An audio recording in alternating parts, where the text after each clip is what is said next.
오늘 본문 말씀 보겠습니다. 요한복음 2장 18절 21절 말씀 합독하겠습니다. 이에 유대인들이 대답하여 예수께 말하기를 내가 이런 일을 행하니 무슨 표적을 우리에게 보이겠느냐.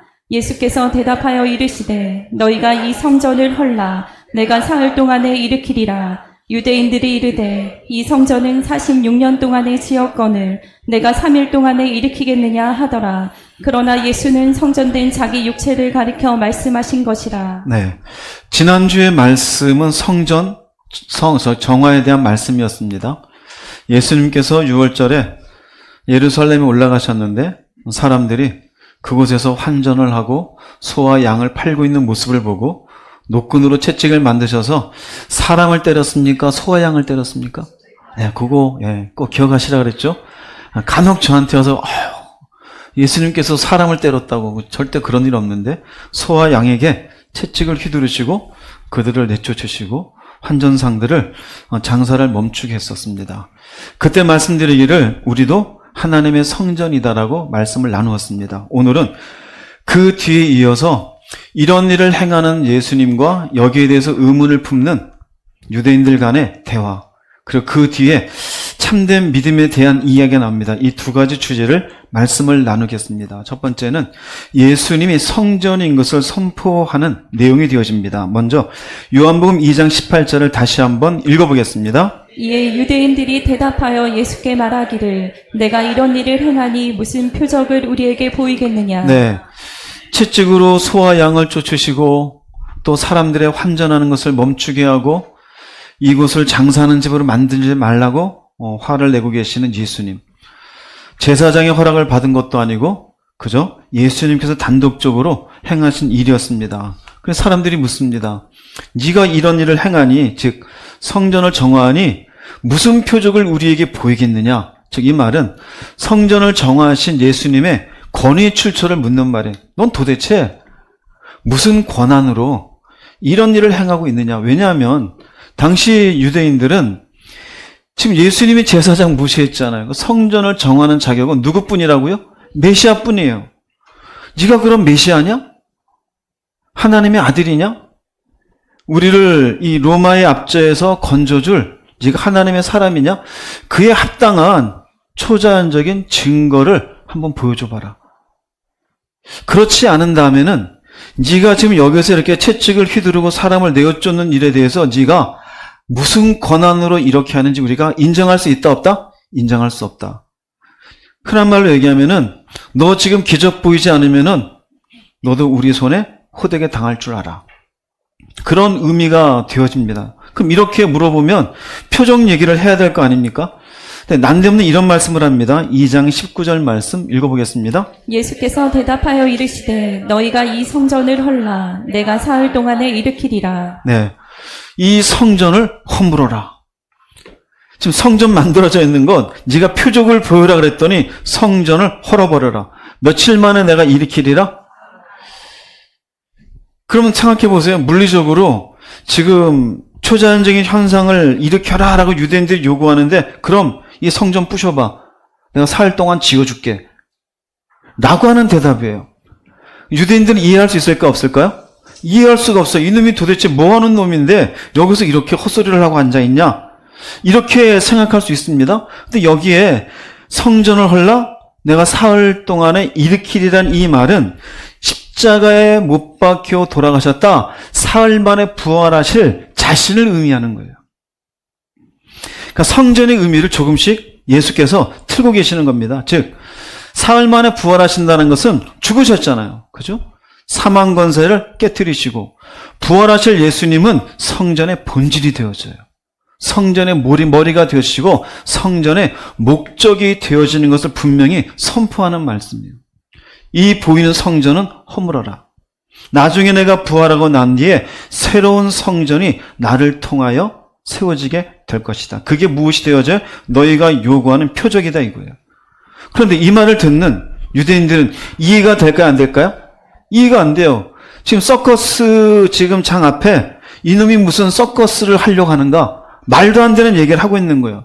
그래서 내가 사흘 동안에 일으키리라는 말에 대해서 이렇게 대꾸를 합니다. 요한복음 2장 20절 21절 읽어보겠습니다. 유대인들이 이르되 이 성전은 46년 동안에 지었거늘 내가 3일 동안에 일으키겠느냐 하더라. 그러나 예수는 성전된 자기 육체를 가리켜 말씀하신 것이라. 네. 유대인들이 얘기합니다. 46년 동안 지금 완공된 것도 아니에요. 이 성전은 헤롯이 짓고 있어요. 이전에 원래 있던 성전은 솔로몬 성전이었는데 솔로몬 성전은 나중에 바벨로니아의 포로가 되고 무너지게 되어져요. 그리고 유대인들을 달래기 위해서 헤롯이 새롭게 짓고 있는 거예요. 이 성전도 46년 동안 지금 지어지고 있는데 네가 허물어? 그럼 다시 며칠 만에 만들어? 사흘 동안에 네가 일으키겠다고? 그러나 성경은 얘기합니다. 예수는 성전된 자기 육체를 가리켜 말씀하십니다. 즉 예수님의 죽음과 부활 이후에 바뀌는 거예요. 성전 중심의 신앙에서 예수님 중심의 신앙으로 전환될 것을 선언하시는 거예요. 그 의미는 뭐냐면요. 구약에서의 신앙의 중심지는 어디였어요? 성전이었어요. 성전에서 하나님이 계셨어요. 지난주에 얘기했죠? 성전의 목적은 무엇이었습니까? 하나님이 계셔서 그분께 예배 드리는 곳이에요. 제사 드려요. 죄를 지었으면 그곳에 속죄를 받아요. 구약 성전에서 하나님이 임재하셨고 희생제사가 있었고 속죄가 있었는데 이제는 예수님의 몸 안에서 완전히 성취되었다는 선언이에요. 즉 예수님이 죽으시고 부활하시는 것으로 이제는 희생제사가 주님의 십자가로 완전히 이루어졌어요. 우리의 속죄가 완전히 이루어졌어요. 어디에서요? 예수님의 몸 안에서 완전히 성취됐다는 거예요. 즉 이 말은 이제는 예수님 자신이 누가 거하게 되어져요? 하나님이 거하셔요. 하나님의 임재가 거하는 무엇입니까? 성전이 되어져요. 그러니 이전의 구약에는 하나님께 나아가려면 양이든 소든 비둘기를 잡아서 성전에 가서 하나님께 나아가야 돼요. 근데 이제는 성전이 아니라 누구에게 나아가요? 예수님께. 인간이 하나님께 나아가는 유일한 통로는 누가 되어져요? 예수님이 되어져요. 그러므로 중요한 용어는 주님이 계시는 것이 어디가 되어져요? 성전이 되어져요. 이해되세요? 무슨 말인지? 성전의 의미를 완전히 바꾼 겁니다. 구약의 성전의 의미는 하나님이 계셨고 제사를 드렸고 제사로 말미암은 속죄예요. 그런데 이제는 예수께서 하나님이시고 하나님이 예수님과 함께 계셔요. 예수께서 십자가 지심으로 이제는 속죄가 되었어요. 이제는 제사 형식이 필요해야 필요하지 않아? 필요하지 않아. 그러면 예수님이 가시는 곳마다 그 예수님이 계시는 곳이 무엇이 되어진다? 성전이 되어진다를 얘기하고 있는 거예요. 그래서 요한복음에서는 결국 성전을 정하고 유대인들과의 대화를 통해서 너희들이 지금 굉장히 귀한 장소로 여기고 있는 이 성전이 사실은 이제는 나한테로 옮겨오는 것이다라고 주님께서 설명하고 계시는 거예요. 자, 그러면 우리가 요한복음을 읽을 때 이 요한복음을 통해서 이런 구절들을 통해 우리에게 주는 교훈이 무엇일까요? 우리에게 주는 교훈. 첫 번째는 하나님을 만나는 자리는 더 이상 보이는 성전 건물에 제한된다, 제한되지 않는다? 제한되지 않아요. 교회만 계실까요? 그렇지 않은 거예요. 흔한 말로 우리가 주일 예배 안 드렸어요. 아우, 교회 안 가서 예배 못 드렸다. 맞는 말일까요? 틀린 말일까요? 맞는 말일까요? 틀린 말일까요? 명확하게는 틀린 말이에요. 그러나 본인이 그 시간에 온전히 예배 드리지 않았으면 그건 맞는 말이에요. 무슨 의미냐면요. 요한복음 4장 읽어볼게요. 21절, 24절 읽어보겠습니다. 예수께서 이르시되 여자여 내 말을 믿으라. 이 산에서도 말고 예루살렘에서도 말고 너희가 아버지께 예배할 때가 이르리라. 하나님은 영이시니 예배하는 자가 영과 진리로 예배할지니라. 네. 당시 아직 성전에 대한 개념이 명확하지 않아요. 그러니 예수께서 이 사마리아 여인에게 말합니다. 이 산에서도 말고 예루살렘에서도 말고 누구한테 예배할 때?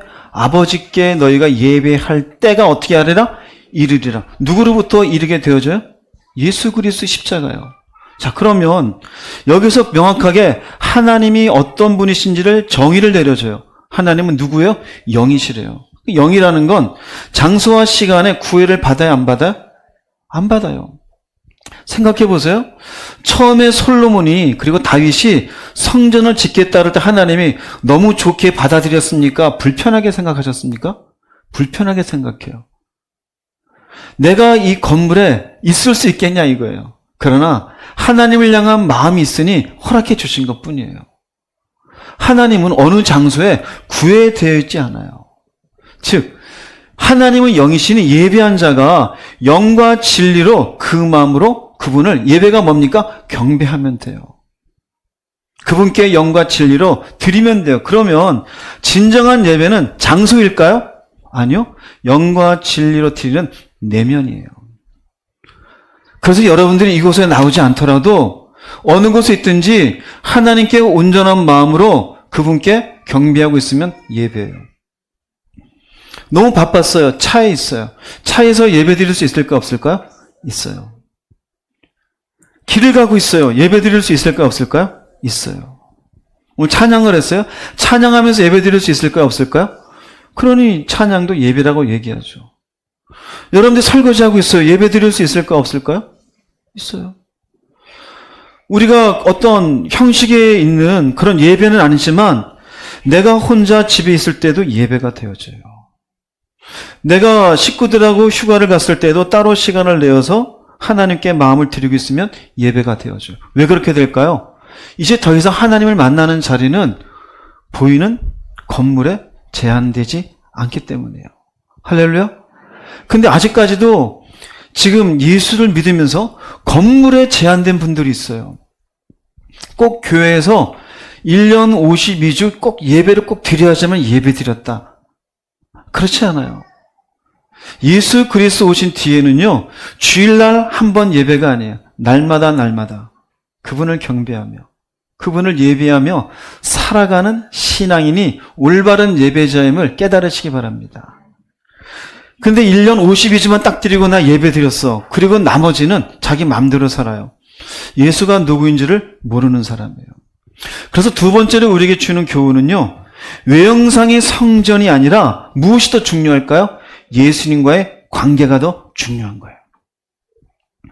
구약의 문제는요, 성전 중심이었어요.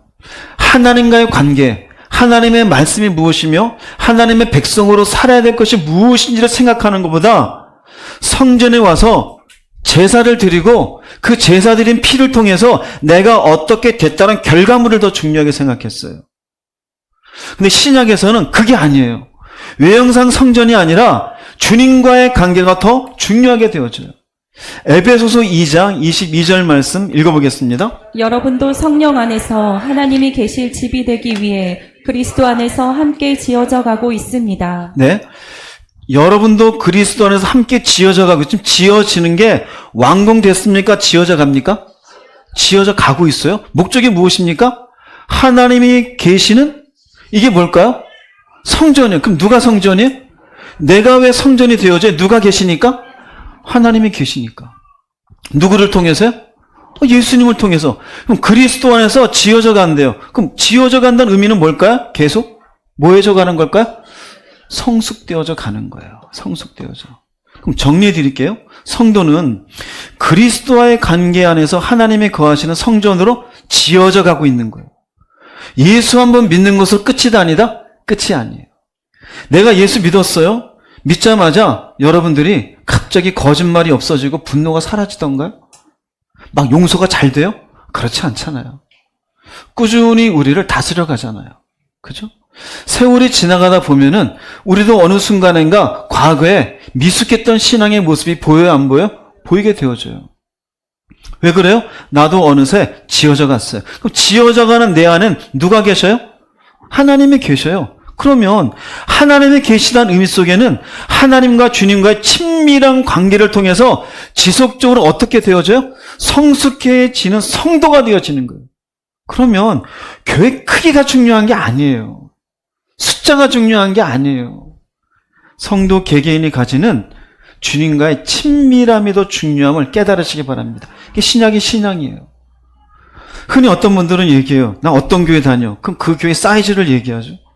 우리 교회 주일날 한 1000명 예배드려. 사이즈를 얘기해요. 과거의 구약의 성전으로만 얘기하면은 그 사이즈가 중요할 수 있어요. 왜요? 그런 큰 사이즈에서 하나님의 임재가 웅장하고 그 웅장함 속에 수많은 사람들이 막 제사를 드리고 그게 중요할 수 있겠죠. 그런데 지금은 우리 각자 개인에게 하나님이 임하셨습니까? 안 임하셨습니까? 임하셨어요. 그러면 중요한 게 뭐가 돼요? 이 건물이 아니에요. 10명이든 5명이든 그 몇 명의 사람 속에 하나님과의 관계를, 주님과의 관계를 어떻게 하고 있느냐가 더 중요함을 우리에게 의미하는 거예요. 이게 성전이 나다라고 선포하신 예수님의 모습이에요. 우린 예수를 믿었잖아요. 예수 그리스도를 통해 이제 주님이 우리와 함께 하시잖아요. 그럼 내가 성전이에요. 이게 몇 평이 되느냐는 중요한 게 아니에요. 저는 교회를 개척하고 지금까지 교회 인원을 세어본 적이 한 번도 없어요. 처음에 그랬어요. 목사님 몇 명 한지 셀까요? 세지 말으라고. 주보를 만들까요? 만들지 말라고. 일체 안 했어요. 사이즈가 중요한 게 지금도 몇 명 한지 몰라요. 지난주에도 몇 명 하는지 몰라요. 어떤 분이 그래요. 우리 교회를 저쪽으로 넓혀야 되지 않을까요? 하나님이 하면 하고 하지 마세요. 그게 중요한 게 아니라 당신 영혼이 더 중요한 거예요. 어떤 영혼이요? 예수 그리스도를 모시고 주님과 어떤 친밀한 관계를, 어떤 중심적인 인생을 사느냐가 더 중요한 것이에요. 여러분, 교회를 어떻게든 크게 할까 절대 고민하지 마세요. 할렐루야. 내가 어떻게 이 교회 인원을 더 불려서 100명 만들까 절대 고민하지 마세요. 저도 고민 안 해요. 그게 중요한 게 아니라 뭐만 고민해요? 나나 고민하세요. 나나. 내가 어떻게 사는지, 내 안에 예수가 있는지 없는지, 그 예수하고 어떤 친밀한 관계를 누리고 있는지, 그게 더 훨씬 더 중요함을 주님이 얘기하고 있어요. 그러므로 세 번째, 주님이 내가 성전이다라고 말씀하시는 그것이 우리에게 주는 교훈은 결국 내가 성전이라는 의식을 가지고 살아야 돼요. 내가 성전이에요. 그러므로 교회를 크게 할 게 아니고 사람이 아니라 누구나 잘하자? 나나 잘하자요. 고린도후서 6장 16절 말씀 읽어보겠습니다. 우리는 살아계신 하나님의 성전입니다. 하나님께서도 이렇게 말씀하셨습니다. 내가 그들과 함께 살며 그들과 함께하여 나는 그들의 하나님이 되고 그들은 내 백성이 될 것이다. 네, 왜 우리가 하나님의 성전일까요? 하나님이 계시잖아요. 하나님이 계시잖아요. 하나님이 여러분과 함께 계심을 믿는 분 아멘 해보세요. 그러면 여러분들은 무엇이 되어져요? 성전이에요. 성전이에요. 그래서 지난주하고 연결해 볼까요? 내가 성전이잖아요. 그러니 성전이 더럽혀져 있으면 주님이 기뻐하신다, 기뻐하지 않으신다? 안 기뻐하는 거예요. 분노와 짜증과 거짓과 사기와 음란과 정욕과 세상의 것들을 가득 채우고 있으면 성전이 더럽혀지는 거잖아요. 성전을 정하신 것처럼 하나님께서도 우리의 내면의 더러움을 깨끗게 할 것을 요구하셔요. 고린도전서 3장 17절에 누구든지 하나님의 성전을 더럽히면 하나님이 그 사람을 멸하시리라 그래요. 이 시대에 기독교인들이 자기는 예수 믿으니까 막 살아도 된대요. 무엇이 없냐면요, 성전의식이 없어요. 성전이란 자체는 하나님이 따로 구분하여 당신이 계시는 곳이에요. 그럼 우리도 예수 그리스도를 통하여 따로 구분한 사람이에요. 그러면 나도 하나님 앞에 그분이 거룩하신 것 같이 우리도 거룩함으로 살아야 될까 안 살아야 될까요? 살아야 되죠. 그게 더 중요해요. 여러분들이 토요일 되면 교회 청소해요. 그보다 더 중요한 게 뭘까요? 여러분의 내면을 청소하세요. 하나님 안 보시는 것 같죠? 다 보고 계셔요. 우린 자꾸 합리화시켜요. 포장을 해요. 거짓말을 해도 포장을 하고 누군가에게 소리를 질러도 포장을 해요. 쇼핑 중독에 빠져 있어도 포장을 해요.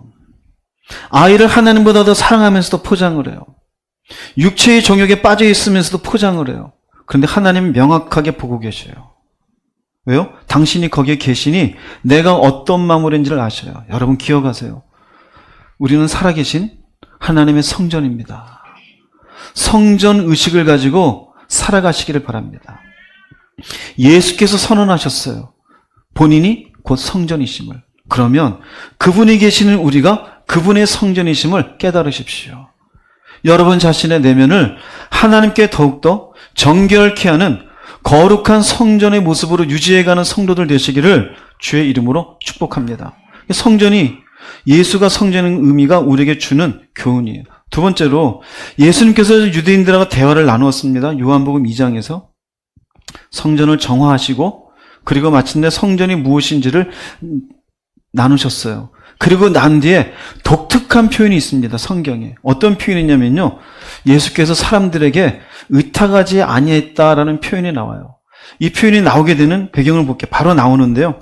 요한복음 2장 23절 먼저 읽어보겠습니다. 6월절에 예수께서 예루살렘에 계시니 많은 사람이 그의 행하시는 표적을 보고 그의 이름을 믿었으나 성전에 대한 22절에서 딱 끝납니다. 요한복음에서는. 즉 요한복음을 쓰면서 성령이 감동하심을 주시면서 이렇게 되면 성전에 대한 의미는 정리됐다요. 정리가 됐죠, 여러분들? 그 다음에 이제 예수님이 어디 가시냐면 6월절이었잖아요. 6월절에 성전에 가셨었죠. 6월절을 위해서 예루살렘에 계속 계셔요. 근데 많은 사람이 그의 행하시는 표적을 보고 그의 이름을 어떻게 해요? 믿었어요? 안 믿었어요? 믿었다 그러죠.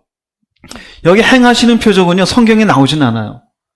예수님께서 6월절 예루살렘에 계시면서 기록되지는 않았지만 많은 이적들을 행하셨어요. 주로 기록됐다면은 병고침이 있고 또 귀신 들린 사람들을 내쫓았을 것이고 그 위에 점점점점 있었겠지만 우리가 무엇인지는 알 수가 없어요. 사람들이 그분이 행하시는 표적을 보았어요. 그런데 재미있는 것은 그의 이름을 믿었다. 그렇게 돼 있지 않고 믿었으나 라고 되어 있어요. 믿었으나는요, 두 가지 용어로 되어 있어요. 믿었다는 피스티오예요. 이건 믿었다가 맞아요. 신뢰하다, 믿는다. 그런데 뒤에 그러나라고 하는 에피라는 단어가 붙어요. 에피라는 단어. 그러나의 의미가 뭘까요? 반전이 되죠. 그죠? 저 사람 참 성실해. 그러나 뭘까요? 안 성실한 뭔가가 있나 보다. 그죠? 누군가가 열심히 기도해요. 저분 참 교회 열심히 기도해서 그때 옆에 있는 그래. 기도 열심히 해. 그러나 그건 뭘까요? 그러나 그럼 뭐가 있나 본데. 그죠? 어떤 분이 말을 참 겸손히 잘하셔요. 잘하는데 저분 참 겸손하셔. 옆에 있는 겸손해 보이지? 그러나 그거 어때요? 모든 게 싹 뒤집어지죠? 그죠? 여기 똑같아요. 믿었어요? 요 단어 잘 보세요. 피스티오입니다. 그의 이름을 믿었으나 24절 말씀 읽어보겠습니다. 예수는 그의 몸을 그들에게 의탁하지 아니하셨으니 이는 친히 모든 사람을 아심이요. 예, 피스티오와 에피는 딱 요 앞에 있습니다. 그들이 믿었으나 그러나 그래요. 그러나 예수는 그의 몸을 그들에게 의탁하지 아니하셨대요. 근데 재미있는 것은 의탁하다는 말 똑같은 피스티오예요. 믿다라는 말이에요. 신뢰한다는 말이에요. 보세요. 조금 전에 23절에서 예수님이 행하시는 표적을 보고 사람들이 그의 표적을 믿었어요? 안 믿었어요? 믿었죠. 그런데 여기는 그러나 주님은 그들에게 몸을 의탁하지 않았대. 그들을 믿었어요? 안 믿었어요? 안 믿었다는 거예요. 즉 요거는 두 가지 의미가 있어요. 하나는 그들은 예수님을 믿었으나 예수님은 그들을 믿지 않았어요. 믿는다가 나왔어요. 그들의 믿음이 진정한 믿음이 아니었음을 의미해요. 재밌죠? 즉 이렇게 표현할 수 있습니다. 우리가 기도해요. 주여 믿나이다. 근데 하나님 볼 땐 너 나 믿는 거 아니야. 이해되세요? 교회에서 여러분들이 하나님 영광 받으소서 그래요? 하나님 아셔요. 너는 나한테 영광 안 돌리잖아. 하나님 명확히 보죠. 그런데 성경이 참 재밌는 것은요. 겉으로 봐서는 다 믿잖아요. 표적을 보고 다 믿는다고 다 나왔잖아요. 근데 예수님은 왜 그들을 믿지 않았느냐? 이는 친히 모든 사람을 아심이요라고 되어져 있어요. 아심이요. 이게 의미가 뭘까요? 두 번째 의미예요. 예수님은 그들이 기적에 반응한 감정적인 일시적인 동의인 것으로 받아들였을 뿐인 걸 알아요. 그럼 무엇은 믿지 않았을까요? 예수님의 정체성, 그분이 메시아, 구세주임은 믿지 않았어요.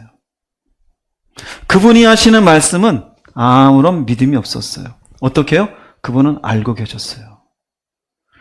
표적을 행했어요. 사람들이 믿나이다. 근데 주님이 넌 나를 메시아로 안 믿잖아.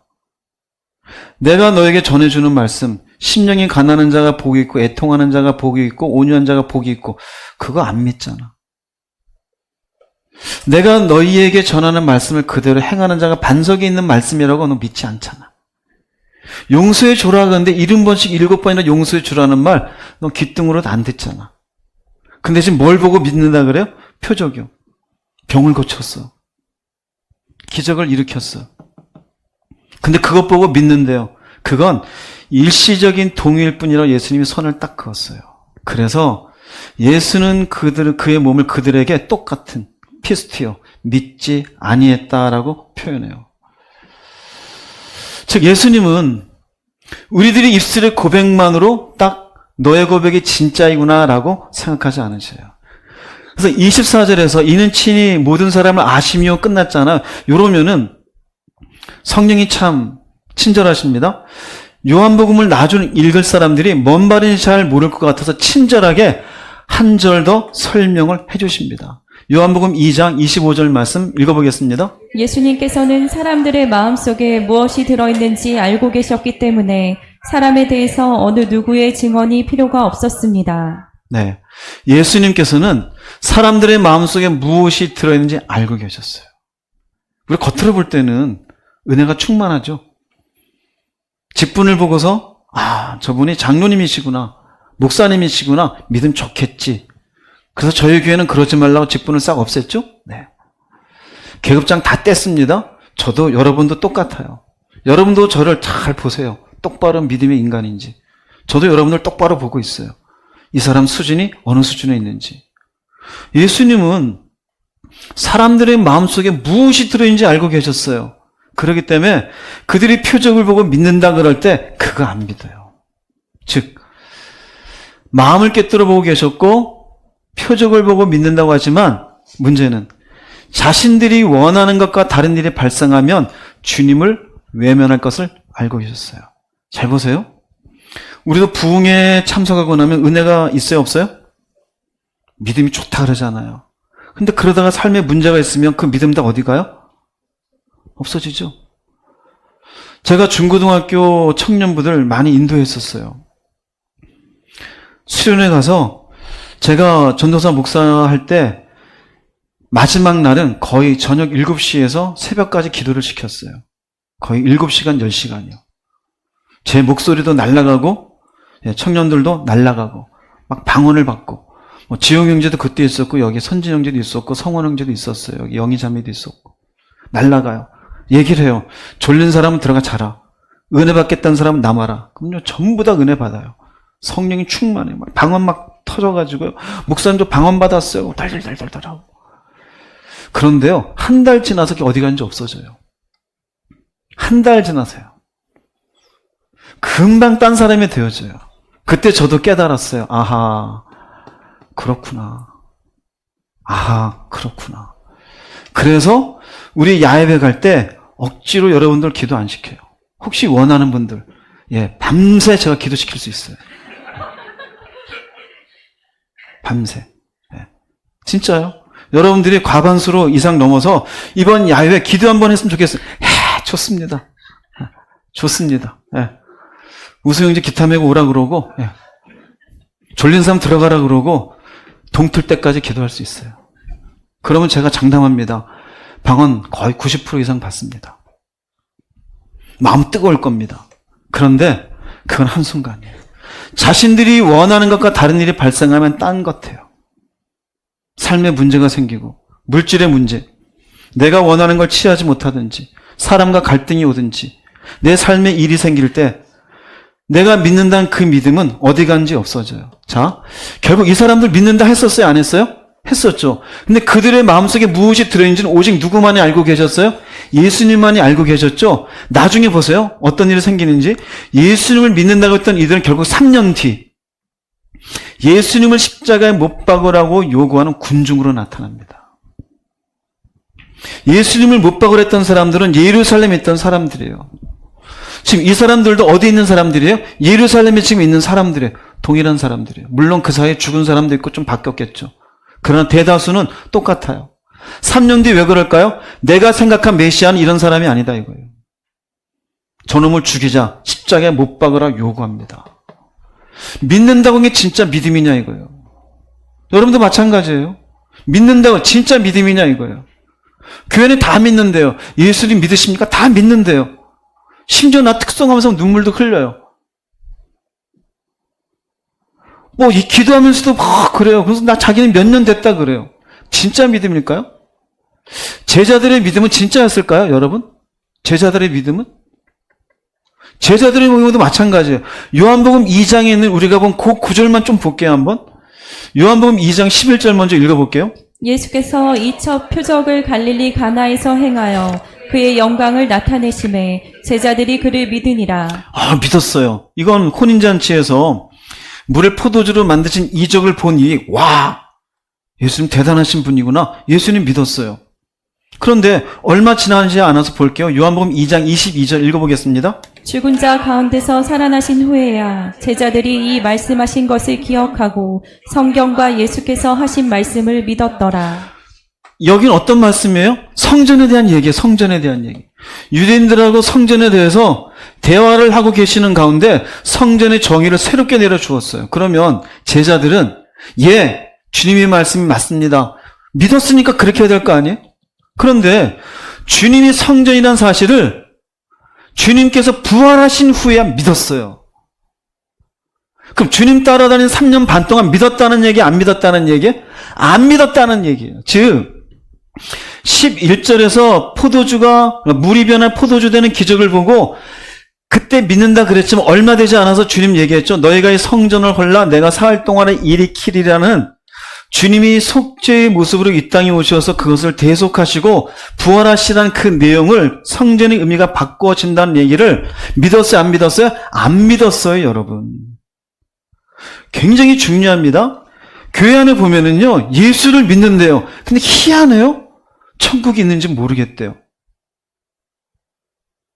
그럼 뭘까요? 그럼 믿음 아니에요.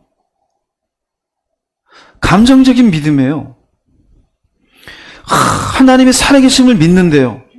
그런데 진짜 입을 거, 먹을 거, 마실 거 염려해도 되는 거 아니야? 염려하지 말라는데? 돈은 있어야 되는 거 아니야? 물질을 사랑하지 말라 그랬는데? 육체의 정욕, 안목의 정욕, 이생의 자랑? 그래도 어떻게 다 놓고 살아? 취하고 살아야지. 이게 믿음일까요? 그렇죠? 문제가 생겼을 때 문제 하나님이 나와 함께 계심을 정말 믿어요? 안 믿잖아요. 그럼 뭘 의미할까요? 우리는 어쩌면은 믿음이라는 자기 착각 속에 빠져 있는 경우가 많아요. 제자들도 마찬가지예요. 그들은 참 믿음이 아니었는데 우리가 그래요. 자신이 참 믿음이 아닌데 자신의 믿음이 참 믿음인 줄 알아요. 중요합니까? 중요하지 않습니까? 중요해요. 굉장히 중요해요. 이게 우리에게 주는 교훈이 있는데요. 오늘 잘 들어보시기 바랍니다. 먼저는요. 기적을 보고 믿는 믿음은 흔들리기 쉬워요. 오래가지 않아요. 부흥회를 통해서 저는 기도원에 7년, 8년 있었어요. 은혜 받았다는 분들 많이 봤어요. 한순간 집회 통해서 은혜 받는 것. 저는 그 사람들 안 믿어요. 병 고침 받았대요.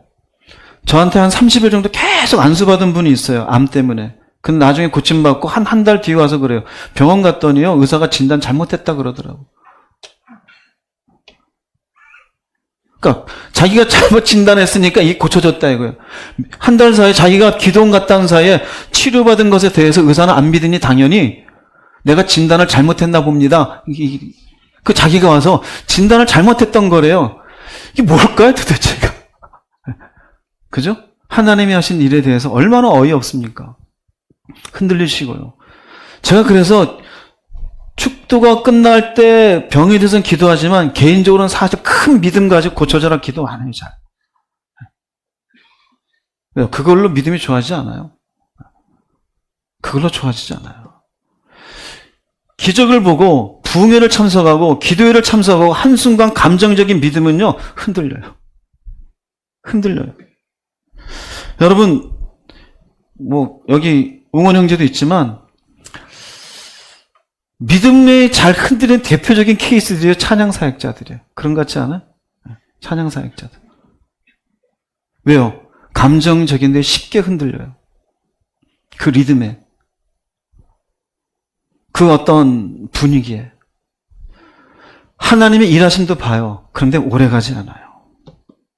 민수기 14장 가볼게요. 민수기 14장 22절 23절 한번 읽어보겠습니다. 내 영광과 애국과 광야에서 행한 내 이적을 보고서도 이같이 10번이나 나를 시험하고 내 목소리를 청종하지 아니한 그 사람들은 내가 그들의 조상들에게 맹세한 땅을 보지 못할 것이요 또 나를 멸시하는 사람은 한 사람도 그것을 보지 못하리라. 네, 하나님께서 표현이 죄송합니다. 학을 띄었어요. 학을 띄었어요. 왜? 기적을 보여줬는데 그때마다 흔들려요. 영광을 본 거는 우리가 안 본 거예요. 이분들은 봤어요. 불기둥으로 역사하시는 거. 구름기둥으로 역사하시는 거. 신의 산에서 하나님이 친히 임재하시는 그 영광을 직접 다 봤었어요. 광야에서 행한 이적, 말도 할 수 없잖아요. 만나를 아침마다 주셨고 쓴물을 단물로 만들어 주셨고 반석을 쳤더니 물을 마시게 하고. 여러분, 이 중에서 하나라도 여러분들이 경험하면 믿음이 좋아질 것 같아요? 안 좋아질 것 같아요? 좋아질 것 같죠. 그죠? 아침에 여러분이 식사 준비 안 하시고 주부 되신 분들 현관에 나갔는데 먹을 게 다 준비되어 있어요. 아침마다 치킨 한 마리씩 줘. 메추리가 다 맛있게 구워져 계셔. 하나님이 구우시면 얼마나 적당하게 구워지겠어요. 아침마다 그 메추리를 아니면 치킨 한 마리를 딱 받으면 믿음이 좋아질 것 같죠. 이 사람들은 그랬어요. 아침마다. 돈이 없어가지고 쥐어 그랬더니 ATM기처럼 밖에 나갔더니 돈 뭉치기 만큼 써요. 아유, 물이 광야에서 물은 돈 주고도 못 사잖아요. 근데 반석을 쳤더니 물이 나와요. 여러분들이 하나님 10만 원 필요합니다. 딱 나 10만 원 딱 있어. 아유, 주여. 하나님 이번엔 100만 원 딱 있어. 믿음이 좋아질 것 같죠. 근데 이 사람들은 어떻게 해요? 10번이나 나를 시험했대요. 무슨 말이냐면요. 그때마다 의심하고 네가 진짜 하나님이냐 이거예요. 오래 갑니까? 믿음이? 안 갔어요. 그럼 어떻게 돼요? 멸시했다 이거예요. 자, 우리들에게 실질적으로 얘기해 봅시다. 하나님이 여러분의 인생 가운데 생각지도 않은 방식으로 일하신 은혜를 경험하신 분 아멘 해보십시오. 난 한 번도 없다. 손 들어보세요. 다 있죠? 인생의 위기, 문제 있을 때. 근데 믿음이 좋아지던가요? 믿음이 좋아졌어요? 흔들리죠? 배고프고 힘들 때 갑작스러운 하나님의 일하심으로 그 배고픔을 극복한 경험 있으시지 않으세요? 무엇을 해야 될지 모르는데 갑자기 의인의 도움으로 갑작스럽게 새로운 인생길을 열리신 경험 있지 않아요? 그런데 믿음이 좋아지던가요? 믿음이 좋아져요? 안 좋아져요. 무슨 말이냐면요. 표적 따라다니지 마세요. 기적 따라다니지 마세요. 기도를 해도요. 이번에 이 일만 이루어지면 그런 기도하지 마세요. 왜요? 그걸로 내 믿음이 좋아지는 게 아니에요. 그럼 왜 그 일은 이루어지시느냐? 어린아이 같은 믿음이니 이 일을 통하여 믿음 있는 사람을 만들어내시기 위해서예요. 신약 성경에 우리가 교회 한 달만 나오면 머리에 딱 박히는 기적이 있어요. 대표적인 기적. 오병이요. 보리떡 5개, 물고기 2마리로 몇 명을 먹였어요? 그러고도 몇 광줄이 남았대요? 교회 안 다니는 사람도 알아요. 교회 안 다니는 사람도. 자, 여러분이 그 현장에 있었다면, 현장에 남자만 5,000명이니 아이와 노약자, 여자 다 합치면은 10,000명이 넘어요. 먹을 게 없는데 하나이가 도시락 갖다 주고 10,000명이 넘는 사람이 그 도시락을 다 나눠 먹었어요. 믿음이 좋아지겠죠. 그죠? 성경 보면요. 그 다음날이 돼요. 사람들이 또 몰려왔어요. 근데 예수님이 그 자리에 안 계셔요. 어디 갔나 했더니 갈릴리 바다 건너편 가버나움으로 가셨어요. 사람들이 그리로 벌떼같이 몰려가요. 그럼 예수님이 기분 좋으시고 너희들이 어제 오병이어를 통하여 드디어 내가 누구인 줄 믿었구나 라고 할 것 같죠? 말씀 볼게요. 요한복음 6장 26절 읽어보겠습니다. 예수께서 대답하여 이르시되 내가 진실로 진실로 너희에게 이르노니 너희가 나를 찾는 것은 표적을 본 까닭이 아니요 떡을 먹고 배부른 까닭이로다. 떡 먹고 배불러서 왔을 뿐이에요. 즉 일시적으로 하나님을 통하여 자기 욕망만 채우는 거예요. 그건 믿음이 아니에요. 그래서 제가 말씀드리는 거예요. 이것만 해주세요. 아니요. 예수 그리스도에 대한 그분의 정체와 그분을 통한 진정한 믿음의 길로는 들어서지 못한 거예요. 예수님은 그들의 마음을 알기 때문에 나를 믿어서 온 게 아니라 떡 먹고 배부르니까 또 배부르게 해달라고 왔구나. 올바른 믿음이 아니라는 거예요. 즉, 여러분 보세요. 어디에 믿음이 세워져 있는지. 기적입니까? 표적입니까? 여러분의 가정이 문제가 있을 때마다 문제 해결해준 그 문제 해결. 그것만 해주는 하나님만 찾고 있습니까? 그럼 믿음 절대 자라나지 않아요. 절대 자라나지 않아요. 우리의 믿음은 기적을 바탕으로 한 게, 그래서 두 번째, 우리의 믿음은요, 감정이 아니라 진리에 근거해야 돼요. 할렐루야, 진리에 근거해야 돼요.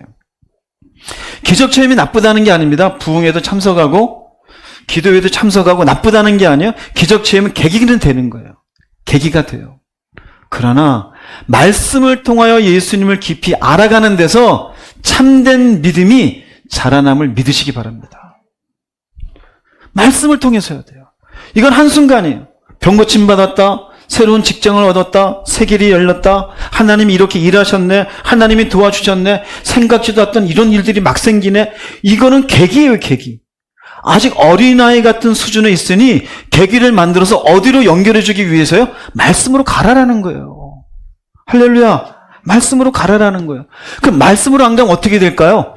결국 흔들리기 쉽고 오래가지 않는 사람이 되어져요.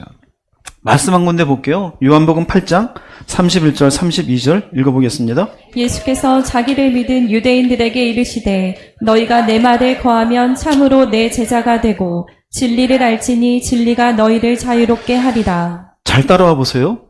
자기를 믿었어요. 자기를 믿은 유대인들이 있습니다. 그러면 요거 빼고 자기를 믿은 유대인들을 참으로 내 제자가 될 거라고 얘기한 게 아니에요. 보세요. 자기를 믿은 사람들에게 참으로 너희가 내 제자가 될 것이다가 아니라 자기를 믿은 유대인들에게 한 걸음 나아갈 것을 얘기해요. 너희가 내 말에 거하면이에요. 즉 믿었을지라도 말씀에 거하면 그때 무엇이 되어져? 내 제자가 될 것이다 이거예요. 누구든지 한순간 감동적인 설교를 듣든지 한순간 어떤 기적을 경험하든지 아니면 기도를 하다가 특별한 초자연적인 현상을 경험하든지 그 순간엔 하나님은 살아계십니다. 다 해요. 그 사람에게 주님이 하시는 말씀은 그래? 그러면 어디로 와라? 한 걸음 옮겨서 말해와라 이거예요. 그러니까 이 말의 의미는요. 이렇게 정리하면 돼요. 요 31절은요. 처음에는 감정적이에요. 일시적인 믿음이에요. 주님 살아계심을 믿습니다. 하나님의 능력을 믿습니다. 근데 이 믿음에서 너희가 내 말에 거하면의 의미는 그렇게 내게 감동 주신 주님의 말씀을 삶의 기준으로 삼고 지속적으로 순종하면 참으로 내 제자가 되리라 진정한 성도가 된다는 얘기예요. 이해되세요? 무슨 말인지? 그런데 일시적인 믿음에만 멈춰있고 주님의 말씀을 삶의 기준으로 삼지 않고 순종하지 않으면 참 믿음의 사람이 돼야 안 돼요? 안 돼요. 안 돼요. 그래서 여기 32절이 이어서 나옵니다. 자기를 믿은 유대인들에게 너희가 내 말에 거하면 하나는 내 제자가 되고 두 번째는 진리를 알지니 진리가 너희를 자유롭게 하리라요. 이 말의 의미는 진리를 근거한 믿음, 주님의 말씀을 삶의 기준으로 삼고 지속적으로 순종하면 그때 그 믿음은 그때서야 비로소 무엇이 주어져요? 자유를 줘요. 차이가 있는 겁니다. 그러니까 기적이 있어요. 감정적으로 믿었어요. 부흥회를 통해서 믿었어요. 여긴 자유 없어요. 자유는 풀려지는 데서 자유가 와요. 말씀이 우리를 풀어줘 자유를 준다는 의미는 물질을 사랑하지 말라? 그 의미에서 깨달음이 와요. 왜 물질을 사랑하지 말아야 되는지. 물질에 붙잡혔던 마음이 풀어지는 순간 뭐가 생겨요? 자유가 생기는 거예요. 용서해 주어라. 몰라요. 그런데 내가 하나님의 말씀을 보다가 왜 내가 용서해 주어야 되는지 내가 용서함 받은 것을 생각하면서 용서를 생각하는 순간 용서하지 못한 것에서 어떻게 되어져요? 자유하게 되어져요. 이해가 됩니까? 무슨 말인지? 부흥에 한순간 참석하고 한순간 믿습니다라는 것으로는 결단코 그런 자유가 없어요. 주님의 말씀을 기준 삼고 순종할 때 자유함이 생겨요. 그때 비로소 내가 해방이 되어졌으니 무엇이 바뀔까요? 삶이 바뀌게 되어져요. 언어가 바뀌고 사람을 대하는 태도가 바뀌고 인격의 변화가 생기게 되어져요. 어디에서 그렇게 됐을까요? 진리를 근거한 믿음이에요. 일시적인 감성적인 그런 믿음이 아니에요. 아무런 실체도 없이 믿나이다 주님이 살아계신 줄 믿나이다. 그건 자유 없어요. 그러니 예배 끝나고 나가서 싸우고 다시 또 정욕적으로 살고 세상에서 머리가 되기 위해서 발버둥 치는 거예요. 왜요? 진리가 없잖아요. 진리가 없잖아요. 말씀이 없잖아요. 분명히 주님은 얘기해요. 믿은 자들에게 내 말에 거하면 그때 진정한 성도가 되고 진짜 자유를 알게 되리라. 그럼 우리에게 적용하자면 우리가 예수님을 믿는다고 말하면서도 말씀에 귀 기울이지 않고 순종하지 않는다면 그 믿음은 표면적인 믿음에 지나지 않아요. 왜 표면적인 믿음에 지나지 않을까요? 지금 얘기한 것에 의하면 무엇이 없어요? 자유가 없어요. 자유가 없어요. 용서에 대한 자유가 없어요. 육체의 정욕에 대한 자유가 없어요. 안목의 정욕에 대한 자유가 없어요. 이 땅에 묶여있는 것에서 여전히 묶이게 돼요. 그럼 삶은 변화가 있어요? 없어요? 없어요. 그럼 뭘까요? 믿음은 믿음인데 표면적인 믿음이에요. 이 사람은 어디로 나아가야 될까요? 말씀으로 나아가야 돼요. 말씀으로 나가지 않으면 공허한 믿음이 되어져요. 개념적인 믿음이 되고 철학적인 믿음이 되어져요.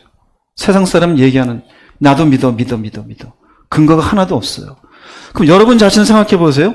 나는 왜 이렇게 믿는다고 하는데 이렇게 위태위태하고 쉽게 넘어지는가? 분명히 스스로 인정할 거예요. 진리가 없죠? 말씀을 근거 삼고 있어요? 아니잖아요. 내 욕망을 근거 삼고 있죠? 내 생각이 기준이죠? 기분 나쁘면 기분 나쁜 대로, 하고 싶으면 하고 싶은 대로. 말씀을 가까이 해요? 안 하죠? 그러니 교회를 30년 다녀도 여기에 머물러 있어요. 표면적인 믿음이에요. 난 왜 이렇게 믿음이 안 자랄까? 잘 생각해봐요. 말씀 붙잡고 씨름한 적이 없을 거예요.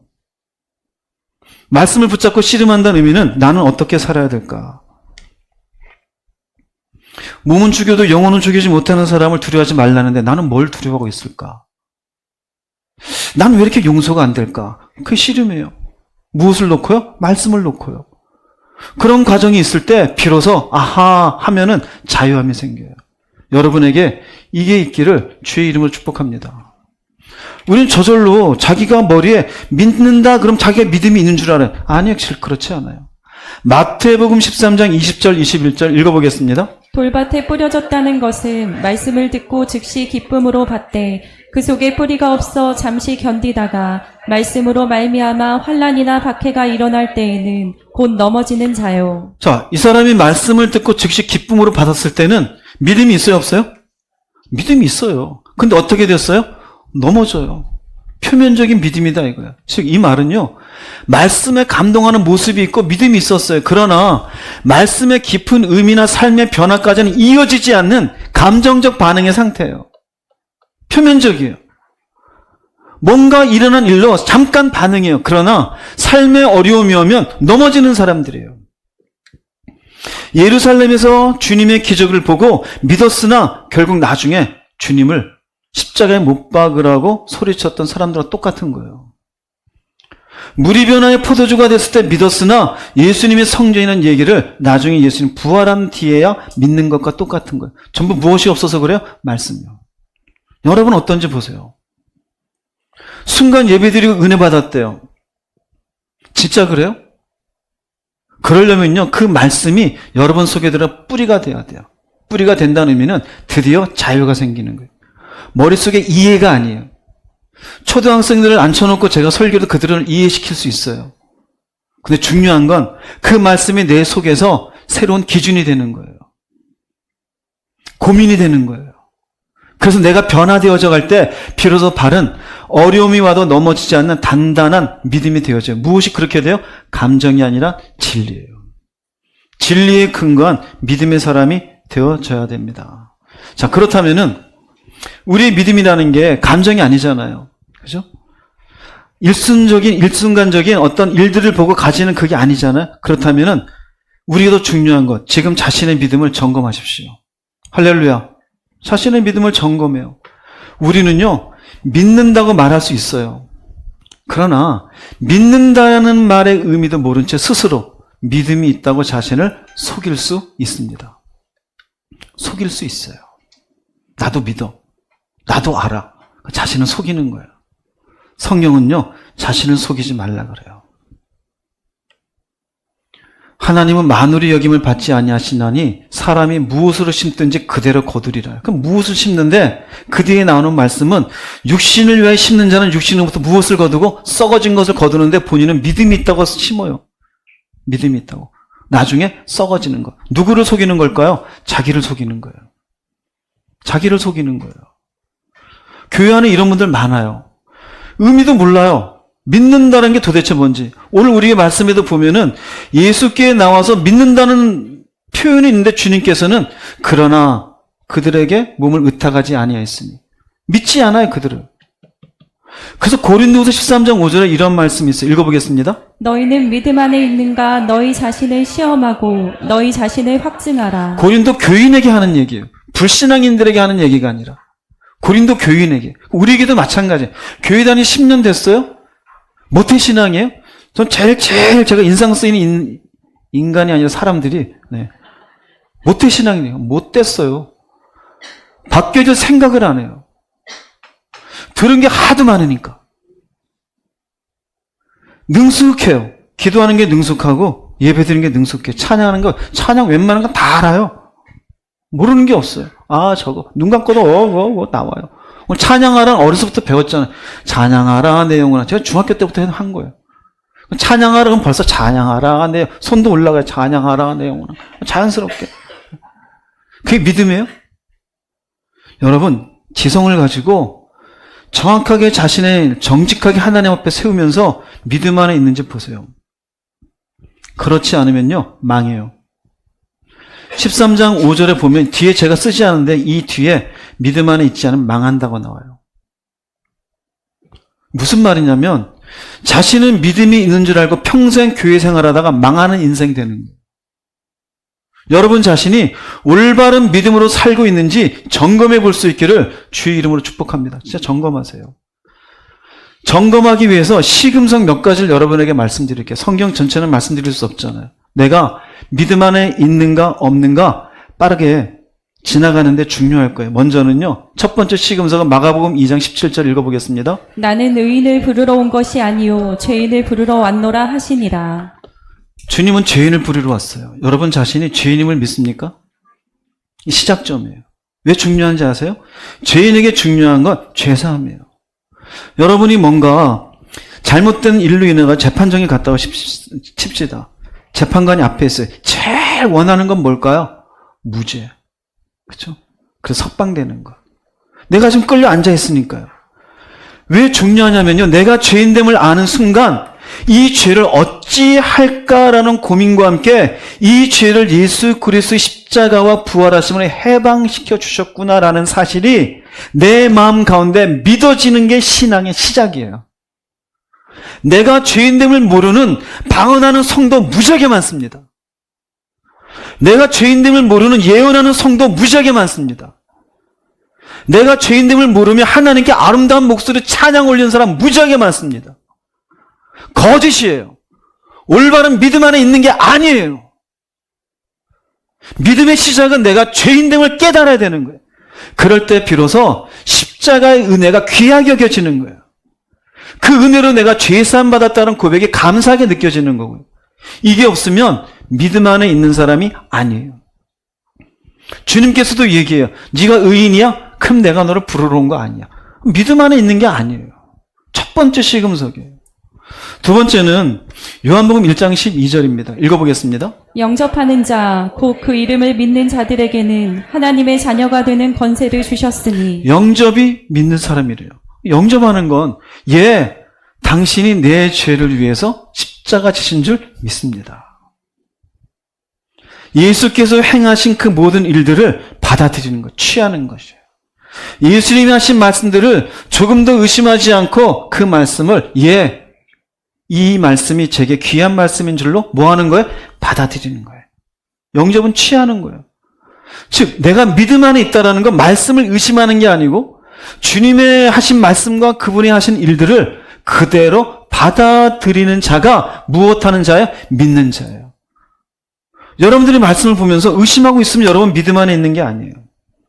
주님의 말씀대로 살까 말까 아직도 고민하고 있다면 여러분들도 믿음 안에 있는 게 아니에요. 자, 그러면 내가 영접을 했어요. 그분의 모든 것들을 취했어요. 비로소 믿음 안에 있는 사람이 주어진 것. 요한복음 14장 27절 읽어보겠습니다. 평안을 너희에게 끼치노니 곧 나의 평안을 너희에게 주노라. 평안은 누구한테 줄까요? 영접하는 자에게요.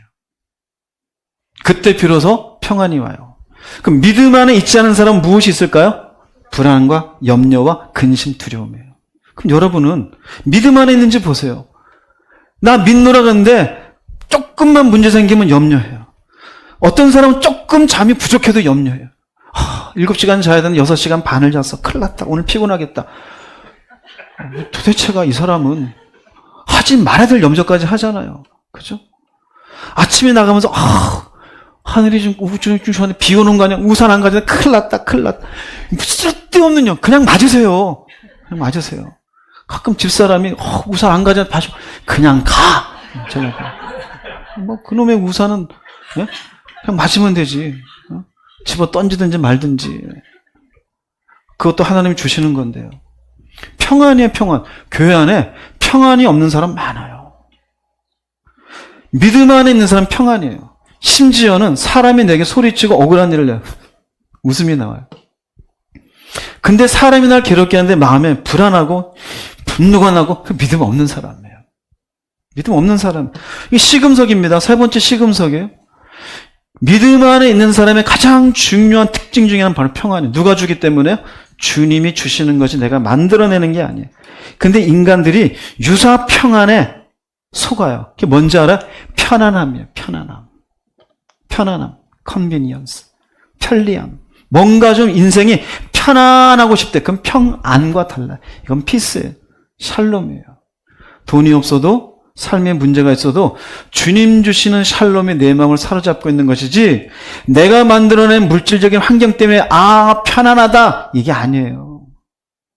그건 속는 거예요. 여러분 속에 평안이 있는지 없는지 보세요. 믿음의 시금석이에요.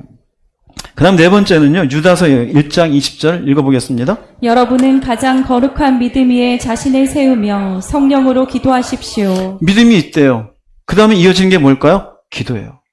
자, 내가 죄인됨을 알았고 주님을 영접했어요. 내 마음에 무엇이 충만해요? 평안이. 그럼 이 평안을 유지하기 위해서 무엇을 할까요? 그건 내게 아니잖아요. 평안을 유지하고 은혜 가운데 살기 위해서 기도하는 거예요. 주여, 오늘도 은혜를 베풀어 주시옵소서. 당신의 능력으로 오늘도 사는 자가 되게 주시옵소서. 그래서 성령으로 기도하게 되어지면 계속 무엇이 유지가 될까요? 평안이 유지가 되어져요. 기도를 놓으면 어떻게 될까요? 그분과의 관계가 깨졌죠?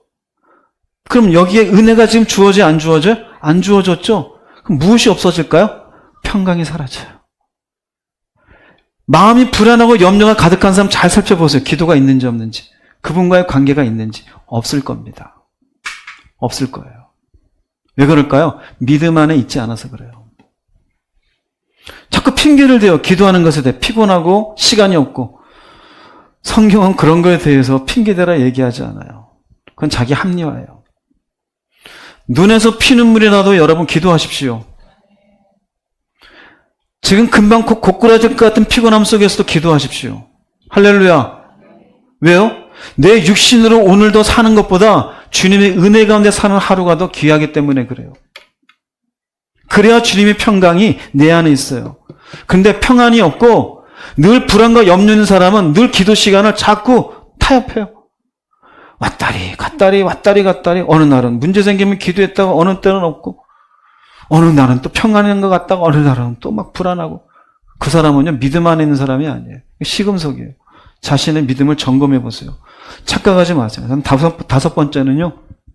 로마서 8장 39절 읽어보겠습니다. 우리를 우리 주 그리스도 예수 안에 있는 하나님의 사랑에서 끊을 수 없으리라.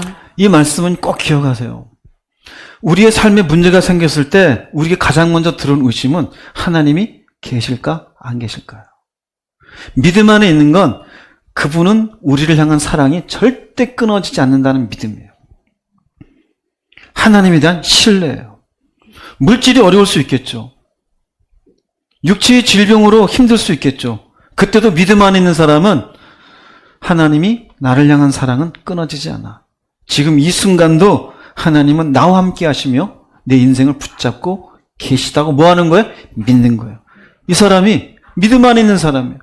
그런데 문제만 조금 생기면 이게 끊어졌다 생각해요. 하나님이 있네 없네. 그럼 기도하면서 하나님 어디 계세요? 하나님 얘기. 근데 너와 함께 있다고 못 들어요. 왜 자꾸 날 찾아 너와 함께 있는데. 하나님 나 좀 도와줘서. 아니 네 인생에 내가 함께 있는데. 오랫동안 떨어져 있으니 모르는 거예요. 믿음이 없는 사람이에요. 물어볼게요. 주여. 그럼 하나님 얼른 오시고 주여. 하나님 안 오실까요? 어떻게 생각해요? 안 오실까요? 못 들어오셔가지고? 똑같아요. 그분이 물리적으로 우리의 그분의 청각의 데시벨에 따라서 듣고 못 듣고가 있을까요? 근데 어떤 분은 취하고 왜 그럴까요? 평소에 끊어졌다 생각하니까요. 문제 생겼으니 소리라도 질러서 좀 불러내고 싶은 거예요. 그럼 기도 많이 한 줄 알아요. 착각하지 마세요. 그냥 가만히 주여해도 내 안에 계신 주님. 문제가 생겼어도 이 문제 가운데 함께 하시는 주님. 당신의 섭리 가운데 내 인생을 끌어가시는 그분에 대한 믿음이 생겨 있는 사람. 그 사람은 온전한 믿음 가운데 있는 사람이에요. 그 다음 에베소서 5장 1절 2절 말씀 읽어보겠습니다. 그러므로 사랑을 받는 자녀같이 너희는 하나님을 본받는 자가 되고 그리스도께서 너희를 사랑하신 것 같이 너희도 사랑 가운데서 행하라. 하나님의 사랑이 느껴졌어요. 나를 결단코 버리지 않으셔요. 그 다음 믿음의 시금석은 그분은 나를 사랑하는 나는 어떡할 거냐 이거예요. 나는. 그 다음 뭐가 나와요? 하나님을 본받는 자가 돼요. 주님을 더욱더 알고 싶습니다. 이 못된 죄성인 내 삶의 이 모습이 바뀌어지기 원합니다. 좀 더 이해하는 사람, 좀 더 참아주는 사람이 되길 바랍니다. 그게 정상이에요. 그게 믿음 안에 있는. 또 하나는 이웃에 대해서도 용서하지 못할 사람을 용서해 주려고 노력을 하는 거예요. 누군가가 어려움이 처오면 내가 조금이라도 도와주려고 애써보는 거예요. 이웃에 대한 사랑이에요. 결국 이것이 있으려면은 과정이 다 있어야겠죠. 앞에까지. 내가 믿음 안에 있느냐? 시금석은 하나님을 본받아 가려고 애쓰고 있는가? 이웃을 사랑하려고 마음을 쓰고 있는가? 이게 없다면 인간의 죄성 자체는 개인주의자예요.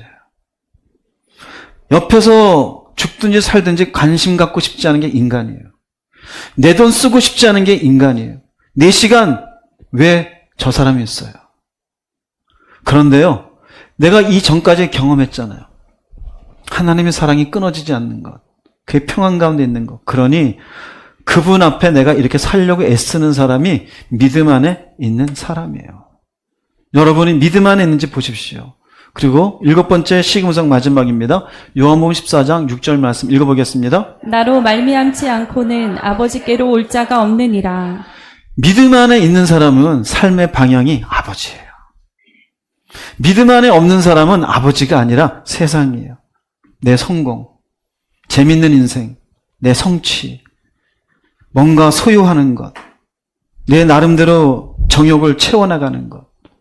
믿음 안에 있는 사람은 발견했어요.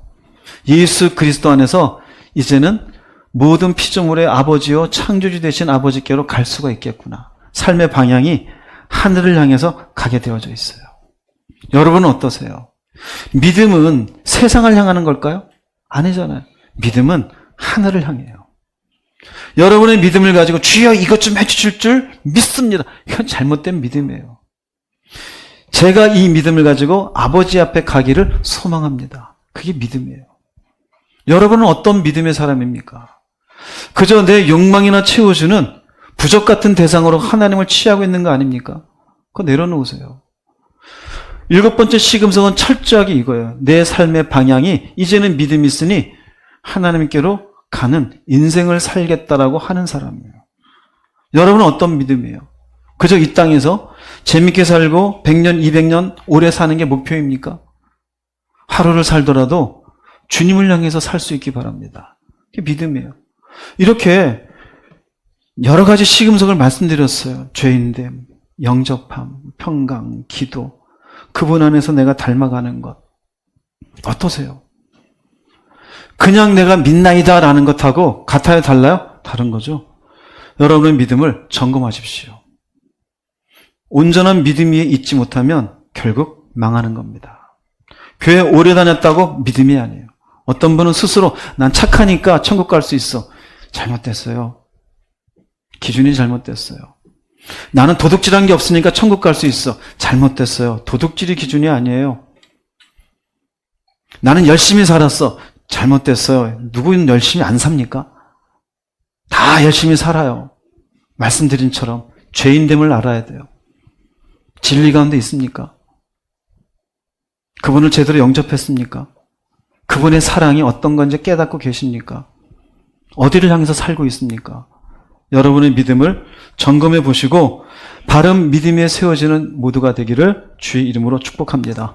결론을 내리겠습니다. 요한복음 20장 30절 31절 읽어보겠습니다. 예수께서 제자들 앞에서 이 책에 기록되지 아니한 다른 표적도 많이 행하셨으나 오직 이것을 기록함은 너희로 예수께서 하나님의 아들 그리스도이심을 믿게 하려 함이요 또 너희로 믿고 그 이름을 힘입어 생명을 얻게 하려 함이니라. 요한복음의 목적이에요. 성전이 뭐 중요할까? 아니, 올바른 믿음에 서 있는 게 뭐 중요할까? 중요해요. 요한복음을 남기신 이유는 바로 믿게 하려 함이에요. 올바른. 그럼 이 믿게가 지금 여러분들이 말씀드린 표면적인 믿음일까요? 아니요. 표면적인 믿음이 아니에요. 이 요한복음의 전체를 통해서 올바른 진리 위에 세워지는 믿음이에요. 그 끝은 어디에 있어요? 마침내 그 이름을 힘입어 무엇을 얻기 위해서요? 생명을 얻기 위해서요. 왜 내가 바른 믿음 위에 서 있어야 돼요? 생명을 얻는 자가 되게 하기 위해서. 그러기 위해서는 성전의 의미, 개념부터 올바로 정하고 본인이 성전임을 알고 어디에 있든지 성전된 내가 올바로 하나님께 예배하는 자가 되어져 가는 것, 그게 바로 생명을 향해서 가는 인생이며 한순간 반짝거리는 감성적인 믿음이 아니라 진리에 세워진 믿음을 가지고 믿음의 인생을 살아갈 때 생명을 얻게 된다는 거예요. 여러분 부탁합니다. 기복적인 마음 좀 버리세요. 한순간 이것 좀 해주세요. 그렇게 하지 마세요. 기도드릴 때 믿음 있는 사람이 되게 해달라고 기도하세요. 진리 위에 세워지는 사람이 되게 해달라고. 진리를 무시하며 합리화시키는 게 있으면 하나님 제게 능력을 주시어서 이 육체의 정욕, 안목의 정욕, 이생의 자랑이 아닌 말씀에 순종하는 자가 될 수 있도록 은혜를 주시옵소서. 기도하세요. 교회 다닌다가 똑같은 믿음의 사람이 아님을 누가 알고 계셔요? 주님이 알고 계셔요. 머리로 믿는 게 아닙니다. 가슴으로 믿고 삶으로 표현하는 거예요. 여러분이 그런 바른 믿음의 사람이 되어져 마침내 믿고 생명을 얻는 모든 성도분들 되시기를 주의 이름으로 축복합니다. 기도하시겠습니다.